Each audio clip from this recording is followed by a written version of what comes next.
ఇవన్నీ అధ్యక్ష ఇంకో పక్క ఎన్టీపీసీ పవర్ ప్లాంట్లో వచ్చిన కరెంటు కూడా తీసుకోకుండా చేశారు. 2014లో వచ్చాం.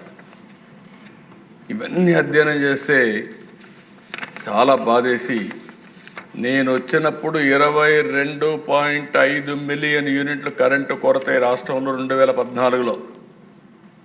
నేను ఒక సవాలుగా తీసుకున్నాను, కేంద్ర ప్రభుత్వం సహకారం తీసుకున్నాం. ఆ సంవత్సరం 2014 డిసెంబర్కి ఎక్కడా కరెంటు కొరత లేకుండా చేసి జనవరి 2018కి మిగులు కరెంటు సాధించిన రాష్ట్రం ఆంధ్రప్రదేశ్ రాష్ట్రం అని చెప్పి కూడా నేను తెలియజేస్తాను. 39% పీక్ డిమాండ్ గ్రో అయ్యాం.